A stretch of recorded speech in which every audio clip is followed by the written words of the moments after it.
pada hari ini? Semua yang siap katakan yes, yes, yes. Oke, sebelum kita memuji Tuhan, sekarang Tante ajak semuanya untuk lipat tangan, untuk pejamkan mata, lalu kita berdoa bersama-sama. Tante tunggu semuanya. Sudah siap? Duduk yang tenang ya. Oke. Ya, sudah siap semuanya. Sekarang mari kita lipat tangan. Pejamkan mata, kita berdoa. Tirukan doa Tante. Tuhan, terima kasih untuk berkat-Mu hari ini. Kami siap untuk beribadah. Tuhan, menolong kami untuk konsentrasi. Di dalam nama Tuhan Yesus, kami sudah berdoa. Haleluya. Amin. Ya, sekarang kita mau bernyanyi untuk Tuhan. Tante ajak semuanya, yuk berdiri bersama-sama dengan Tante. Bapak atau ibu, kakek, nenek, siapapun yang sedang mendampingi anak-anaknya, cucunya, saya juga ajak untuk berdiri bersama-sama. Sudah berdiri semuanya? Ya, sebelum kita menyanyi untuk Tuhan, Tante akan bertanya lebih dulu. Siapa Tuhannya adik-adik ya? Ayo jawab dengan keras. Tuhan Yesus Kristus. Ya, Tuhan Yesus Kristus adalah Tuhannya Tante dan adik-adik semuanya. Tuhan Yesus Kristus adalah Tuhan yang baik, yang keren, yang selalu memberikan yang terbaik untuk Tante dan adik-adik semuanya. Kita harus selalu bersyukur dan kita harus selalu percaya. Mari kita puji satu pujian berjudul Ku Percaya.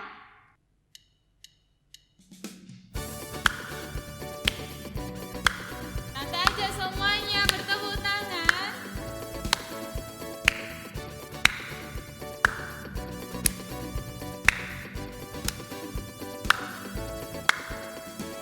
Tuhan selalu memegang tanganku, menuntun dan menolongku. Semua yang terbaik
sebelum kita mendengar firman Tuhan, kita pujikan Ku Mau Taat dan Setia. Pujikan pujian ini dengan sepenuh hati dan katakan kepada Tuhan, Tuhan, kami siap untuk taat dan setia kepada firman-Mu.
Kami rindu untuk menjadi pelaku firman-Mu.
Mari adik-adik semuanya, Tante ajak kita semua untuk berdoa sebelum mendengar firman Tuhan. Lipat tangan, pejamkan matanya, kita berdoa. Tuhan, kami siap untuk menerima firman-Mu. Kami percaya Roh Kudus menolong kami, memampukan kami untuk mentaati firman-Mu dengan setia. Di dalam nama Yesus, kami sudah berdoa. Haleluya, amin. Adik-adik semua yang ada di rumah, apakah sudah siap mendengar firman Tuhan hari ini? Yang sudah siap katakan amin. Ya. Kalau sudah siap, mari siapkan Alkitabnya, Tante tunggu. Sudah ya? Kita buka dari Injil Lukas pasal yang pertama ayat yang ke-5 sampai 25. Kemudian dilanjut ayat 57 sampai 66. Oke, tandai ya, supaya nanti setelah ibadah ini selesai adik-adik bisa membacanya sendiri-sendiri. Tante tidak akan bacakan karena terlalu banyak. Sekarang Tante akan cerita seorang tokoh yang tertulis di dalam Injil Lukas ini. Siapakah namanya? Tante akan sebutkan dengan bahasa isyarat. Bahasa isyarat itu apa sih? Bahasa isyarat itu adalah bahasa yang digunakan oleh saudara-saudara kita yang tidak bisa berbicara atau bisu. Coba tebak ya namanya siapa? Tante akan tunjukkan. Z A K H R I A. Siapa yo? Yes, Zakaria. Bapak Zakaria punya seorang istri bernama Ibu Elisabeth. Zakaria berarti orang yang diingat oleh Allah. Dan Elisabeth berarti orang yang bernasar kepada Allah. Sesuai dengan arti namanya yang diingat oleh Allah. Pada saat itu, sesuai dengan namanya, Allah mengingat Bapak Zakaria. Bagaimana ceritanya? Bapak Zakaria dan Ibu Elisabeth ini belum punya anak, adik-adik. Padahal mereka sudah tua. Ya, adik-adik, pada saat itu, para imam yang bertugas, teman-teman Bapak Zakaria itu berjumlah 20.000 orang. Banyak sekali ya. Mereka itu berusia sekitar 25 sampai 55 tahun. Mereka dibagi menjadi 24 kelompok. Masing-masing kelompok berjumlah 33 orang. Dan pada saat itu akan diundi sebanyak 14 orang untuk bertugas selama 1 minggu. Dan pada saat itu, Bapak Zakaria mendapatkan undian. Akhirnya, Bapak Zakaria bertugas untuk membakar korban hukuman kepada Tuhan. Dia masuk ke ruang kudus untuk membakar persembahan buat Tuhan. Adik-adik, apa yang terjadi pada saat Bapak Zakaria ada di ruang kudus? Bapak Zakaria tidak pernah menyangka bahwa dia akan ditemui oleh seorang malaikat. Wow, seorang malaikat datang menjumpai Bapak Zakaria. Malaikat Gabriel ini diutus oleh Tuhan untuk menemui Bapak Zakaria dan menyampaikan pesan Tuhan kepadanya. Pada saat malaikat Gabriel datang, malaikat Gabriel berkata kepada Bapak Zakaria, "Jangan takut, sebab doamu sudah didengar oleh Tuhan. Istrimu akan mengandung dan melahirkan seorang anak laki-laki dan kamu harus menamai dia Yohanes." Ya, Y-O-H-A-N-E-S, Yohanes. Lalu, apa yang terjadi? Bapak Zakaria tidak percaya dengan pesan Tuhan yang disampaikan oleh malaikat itu. Bagaimana mungkin? Aku dan istriku sudah sama-sama tua. Tidak mungkin kami punya anak. Setelah Bapak Zakaria mengatakan seperti itu, apa yang terjadi? Bapak Zakaria menerima konsekuensi. Adik-adik, ketidakpercayaan Bapak Zakaria menghasilkan sebuah konsekuensi. Demikian juga ketika adik-adik tidak percaya kepada Tuhan, tidak percaya kepada firman Tuhan, adik-adik harus siap menerima segala konsekuensi dari Tuhan. Pada saat itu, konsekuensi apa yang harus diterima oleh Bapak Zakaria? Bapak Zakaria akhirnya menjadi bisu, tidak bisa berbicara. Tidak bisa berbicara.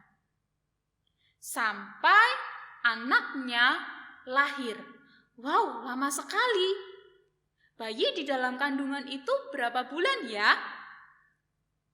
9 bulan, lama sekali. 9 bulan Bapak Zakaria tidak bisa berbicara. Ketika dia sudah menyelesaikan tugasnya, dia pulang ke pegunungan Yudea. Apa ya kira-kira yang terjadi? Ibu Elisabet kaget kah? Pasti kaget karena suaminya pulang dengan kondisi tidak bisa berbicara. Akhirnya, singkat cerita, bayi di dalam kandungan Ibu Elisabet ini lahir. Ketika bayi ini berusia 8 hari, mereka menyunat bayi ini. Bayi ini disunat dan semua tetangga-tetangganya datang, semua saudaranya datang berkumpul. Mereka senang sekali. Lalu mereka bertanya, anak ini akan diberi nama siapa? Lalu mereka memberi usulan nama, dikasih nama Zakaria saja seperti nama ayahnya. Tetapi Ibu Elisabet berkata, tidak, anak ini harus diberi nama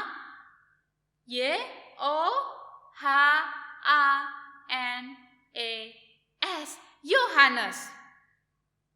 Akhirnya Bapak Zakaria diberi sebuah batu tulis supaya dia bisa menuliskan siapa nama yang akan diberikan kepada anaknya. Karena pada saat itu Bapak Zakaria masih bisu, belum bisa berbicara. Kemudian Bapak Zakaria menulis nama Yohanes di dalam batu tulis itu. Dan apa yang terjadi setelah itu adik-adik? Bapak Zakaria kembali bisa berbicara. Wow, semua orang menjadi heran, semua kaget, tercengang. Bisa ya? Ya, seperti itu ceritanya adik-adik. Apa yang kita pelajari hari ini melalui kisah Bapak Zakaria? Karena ketidakpercayaannya, Bapak Zakaria menerima hukuman dari Tuhan. Dia menjadi bisu. Sekarang, Tante bertanya kepada adik-adik semuanya. Apa yang tidak adik-adik percayai dari Tuhan? Tuhan yang adik-adik sembah, yaitu Tuhan Yesus. Apakah adik-adik percaya sungguh kepadanya? Apakah adik-adik percaya sungguh-sungguh kepada firman-Nya dan melakukan firman-Nya dengan taat? Atau selama ini adik-adik hanya ikut sekolah minggu, ikut ibadah online karena takut kepada orang tua, karena takut dimarahi orang tua. Akhirnya ya sudahlah, aku ikut ibadah online saja. Padahal adik-adik tidak konsentrasi ke sini. Apakah adik-adik selama ini rajin membaca firman Tuhan? Apakah selama ini adik-adik hanya membaca firman Tuhan ketika ada orang tua saja? Apakah selama ini adik-adik berbuat yang baik ketika ada guru-guru sekolah minggu saja? Atau pada saat di rumah saja? Ketika di luar rumah adik-adik melakukan sesuatu yang salah, yang tidak baik, yang berdosa? Ya, adik-adik harus siap menerima segala konsekuensi dari Tuhan ketika adik-adik tidak mau percaya kepada Tuhan dan tidak mau melakukan firman-Nya. Jadi, mulai hari ini, mulailah membaca firman dengan taat, dengan setia, karena adik-adik mau mengenal Tuhan. Bukan karena takut kepada orang tua atau guru sekolah minggu. Adik-adik juga harus melakukan perintah Tuhan semuanya dengan taat dan setia. Adik-adik siap melakukannya, menjadi orang yang percaya, anak-anak Tuhan yang sungguh-sungguh percaya kepada Tuhan dan kepada firman-Nya. Katakan yes. Oke. Kalau kita siap melakukan kebenaran firman Tuhan, berarti kita adalah orang-orang yang percaya penuh kepada Tuhan.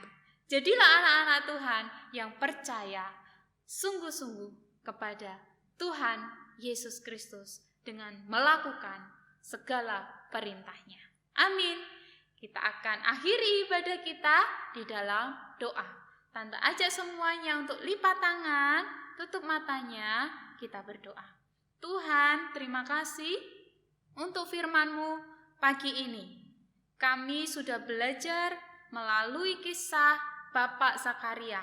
Tolong kami Tuhan untuk kami sungguh-sungguh percaya dengan semua perkataan-Mu di dalam firman Tuhan. Dan kami sungguh-sungguh mau taat kepada perintah Tuhan. Roh Kudus yang memampukan kami. Karena tanpa-Mu kami tidak bisa mentaati firman-Mu. Tuhan juga memberkati orang tua anak-anak-Mu. Pekerjaan mereka diberkati. Apapun yang menjadi kebutuhan mereka, Tuhan berkati. Jadikan mereka teladan kepada untuk anak-anak mereka, supaya mereka sungguh-sungguh memberikan teladan yang nyata bahwa mereka mengasihi Tuhan. Terima kasih Tuhan, ini doa sembah syukur kami serahkan di dalam nama Tuhan Yesus Kristus. Haleluya, amin. Puji Tuhan, sebelum Tante Beta akhiri ibadah kita pagi hari ini, Tante ingatkan supaya adik-adik tetap memberikan persembahan persepuluhan adik-adik seberapapun jumlahnya. Walaupun itu kecil, tetap berikan yang terbaik untuk Tuhan. Kumpulkan setiap hari kalau diberi uang siapapun, atau setiap minggu kumpulkan sampai nanti terkumpul selama 1 bulan. Kalau sudah terkumpul, titipkan kepada orang tua yang berangkat ke gereja. Kalau orang tuanya nggak berangkat ke gereja, bisa WA Japri kepada guru-guru sekolah minggu, titipkan kepada guru sekolah minggu siapapun, Tante Beta boleh, Tante Endang boleh, Ibu Odi boleh, siapapun ya. Lalu persembahkan kepada Tuhan. Terima kasih untuk semua adik-adik semua yang sudah memberikan persembahan. Tuhan memberkati, dan yang belum bisa memberi pun Tuhan juga memberkati adik-adik semuanya. Selanjutnya Tante ingatkan supaya adik-adik tetap menjaga kesehatan ya, karena COVID masih ada di sekitar kita, virus corona masih ada di sekitar kita. Jadi adik-adik harus tetap berhati-hati, harus tetap mencuci tangan dengan rajin menggunakan sabun. Dan yang kedua, pakailah masker pada saat adik-adik bepergian. Dan yang terakhir, tetap jaga jarak dengan orang-orang, jangan terlalu dekat. Tuhan Yesus memberkati adik-adik semuanya. Selamat hari Minggu dan sampai jumpa di ibadah online minggu depan.